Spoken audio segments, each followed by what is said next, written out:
madame la ministre ñu ngi lay xaar depuis waaye am nañ mbégte bi ñu la gisee di nuyu délégation bi nga àndal. honorable Matar Mbengue président des femmes Jama Mbaye ak ñëpp ñi nga àndal ñu ngi leen di nuyu temps bi moo ñu ko dul permettre waaye ñëpp dugal nañ leen bu ñu nuyoo madame la ministre rek defe naa ku nekk war na ci gis boppam. yàlla dafa def ñu jógee ci élection locale àndoon liggéey ndax ñun bi ñu àndee suñu coordonnatrice madame Anta Sarr 2019 la woon ci élection yi présidentielles yi fi amoon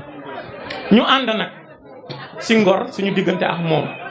ñu liggéey ci sous commission bi ba yàlla may ñu ndam muy mbégte ci ñun lool. yàlla def moom mu ànd ak ngoram lu mu am di ko bokk ñun yàlla di def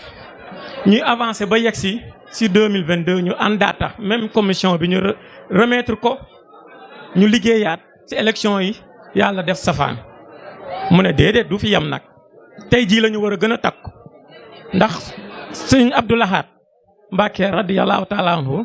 da daan wax naan ci sa biir naqar ngay préparer sa bànneex ñu ne ñun nag suñu biir naqar boobu ñu am ci la ñu nar a préparer suñu bànneex mooy lënkoowaat liggéey bi ñu demee nag ànd ak moom mu ànd ak ngorom muy Anta Sarr mu nañu li ma xalaat de mooy yéen nañu ànd defee beneen façon defee beneen méthode ñu jéem a dox ci biir quartier yi réunir délégué de quartier yi réunir groupement de famille pour ñu mën a waat li ñu ñàkkoon ñu ñëwaat ko parce que communication rek la ñu amoon problème de communication. li andi nag Longow ak Marème taxawu Macky bi lu ko indi mooy ñun dañuy ut ay exemple bu ñuy sawarloo pour ñu mën a liggéey ñu ne de ki gën a am exemple bu ñu mën a suivre te jige président di ko jàppale bés bu nekk mooy madame la première dame te ñun ñu am suñu benn première dame donc ñun dañuy ànd jël suñu tur tuddee ko Longow Marème taxawu Macky Sall. ci kaw loolu nag ñu ne ñun suñu bopp lenn la ñu mën a def képp ku fi président Macky Sall teg jiital ko ci département bi dinañ sukk ànd ndax moom muy neex muy taw muy naaj dinañ ko jiital jàppale ko ba mu am ndam parce que ndamam mooy ndamu président Macky Sall te mooy suñu ndam te ñun loolu rek la ñuy wër suba ba ngoon jot. fas yéene nag ci la ñu rayante dugg ci biir quartier yi boo gisee mobilisation bi fii groupement de femmes yu bëree ngi fi quartier boo gis rek groupement de femmes ma nga fa tey ñëw na wuy ci bés bii te lépp rek waral ko ndax Macky Sall président Macky Sall dafa def lu rëy dafa cëral jigéen ci législative yi parce que dafa jël tête de liste nationale def ko jigéen ñëw suñu département bi jiital jigéen kon nag bu ñu ñëwee am suñu Anta Sarr mii tamit mu doon jigéen ju mën góor dañ ciy sawar jàppale ko ndax jigéen ñi yéen a xewle. dëgg na loolu nag moo waraloon tey ñu def lii tare cëralee ko lancé ci suñu mouvement bi depuis mi ngi liggéey mais tey rek moo doon cérémonie bi ñu dalal la ci di la ñaanal nag li ñuy ut le 31 juillet incha allah yàlla ñu yàlla may ndam lu sedd guy ni taw bi di sottee ko. yàlla ñu yàlla may ndam lu sedd guy ni taw bi di sottee ko mu doon suñu njëglaay ndax ñun dañu soxla ku ñu yeggali suñu chantier fii te moom président Macky Sall moo ñu ci nekk loolu lañ ci yaakaar te moom loolu mooy liggéeyam.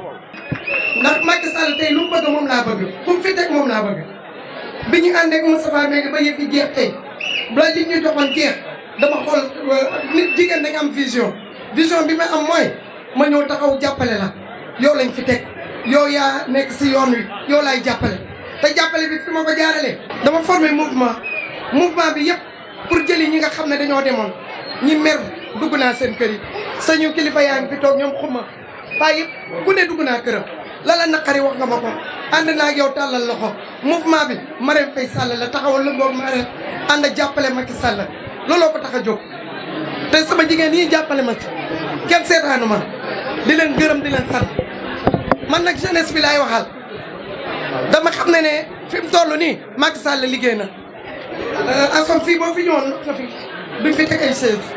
da doon tëbb waaye barki démb bi asamaan si tawee canalisation bi ndox bi yëpp a dem man dama kontaan damay fier sama kaw balcon di ko fekk ndax Macky Sall liggéey na gis nga kii liggéey ak kii wax bokkuñu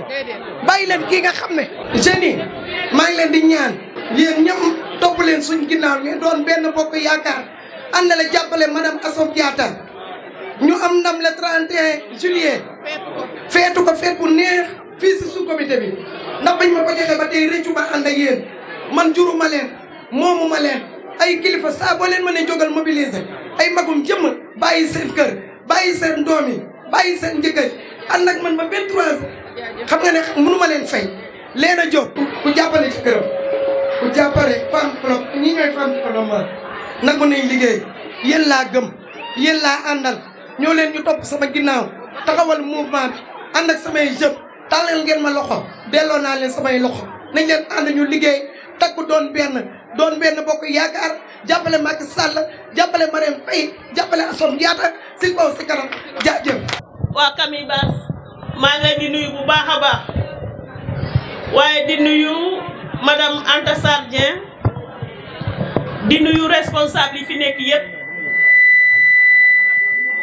madame Diop madame Léna Diop ñu ngi lay nuyu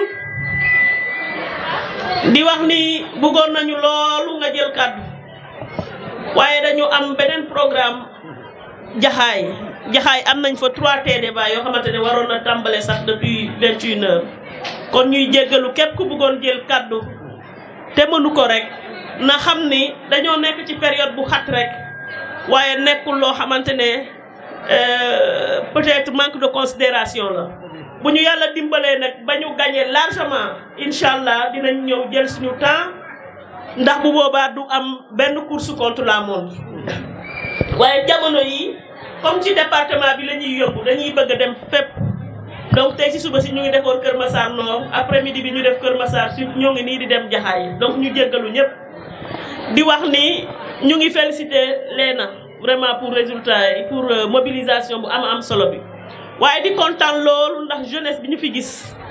ñu lay féliciter ndax jeunesse bi mooy avenir bi waaye di nuyu bu baax Mawa Jemme ndax xam naa ni am na ci taxawaay gu am solo ndax sànq ci suba si woo na ma ay yoon donc ñu koy remercier waaye di nuyu ñëpp communicateurs traditionnels yi ñëpp ñu ngi leen di nuyu ndax yéen a yeggale ci ñuy kaddu waaye bu ngeen nekkul aussi ci jotaay du neex kon ñu ngi leen di jaajëfal bu baax waaye di wax ni élection yi ñu jëm élection président de la république la looloo waral ñëpp rek dañoo jël seen doole boole ko pour jox président de la république ndam gu yaatu ndax nag dañoo jiital président de la république en 2019 ndax dañoo gis liggéey bi mu defoon 2012 ba 2019 mu proposé ñu beneen programme bi mu dal suñu xel gis nañu lu mu ci jot a réaliser waaye li tax mu réaliser woon ko c'est parce que dafa amoon une majorité à l'Assemblée nationale ndax Assemblée nationale ñoom ñoo fay teewal population bi kon Assemblée nationale bu fekkente ne bokkul ak président de la République vision pour ñu jëfee dina jafe ndax nag président moom mooy bopp bi waaye lammiñ bi moom mooy Assemblée nationale kon il faut bopp bi ak lammiñ bi tànk yi ak loxo yi ànd pour liggéey mën a am te loolu nag mooy élection yu ñu jëm